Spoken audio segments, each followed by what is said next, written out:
ଆଜ୍ଞା ଇଏ ହେଉଛି ସେଇ ରାସ୍ତା ଗରଦପୁର ପଞ୍ଚାୟତ ସମିତି ପକ୍ଷରୁ ଜିଜୁ ଆଇସ୍କ୍ରିମ୍ରେ ଆମର ତେନ୍ତୋଳ ପାଟଣା ରୋଡ଼ରୁ ତେନ୍ତୋଳ ପତିସାହି ପର୍ଯ୍ୟନ୍ତ ରାସ୍ତା କାମ ହେଇଥିଲା 1.5 ଲକ୍ଷ ଟଙ୍କାର, ଯାହାକି 1.5 ମାସ ମଧ୍ୟ ଗଲାନି। ରାସ୍ତାର ଅବସ୍ଥା ବର୍ତ୍ତମାନ ଯାହା ଆପଣମାନେ ଦେଖିପାରୁଥିବେ।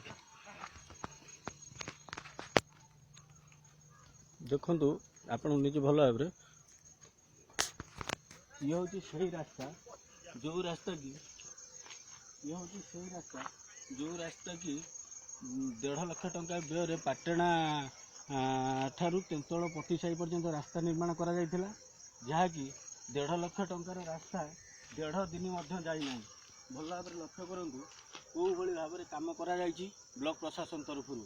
ବ୍ଲକ ପ୍ରଶାସନ ଏଠି ପ୍ରବଳ ପିସି କାରବାର ଚାଲିଛି, ଯାହାଫଳରେ କୌଣସି ନିର୍ବାହୀ ଯନ୍ତ୍ରୀ କାମ ଉପରେ ଧ୍ୟାନ ଦେଉନାହାନ୍ତି ଏବଂ ବ୍ଲକ ପ୍ରଶାସନ ସେମାନଙ୍କଠାରୁ ପିସି ନେଇ ସେମାନେ ଆଖି ବୁଜି ଘରେ ବସୁଛନ୍ତି ଏବଂ ଯାହାର ପରିଣାମ ହେଉଛି 1.5 ଲକ୍ଷର କାମ 1.5 ମାସରେ ଗଲାନି।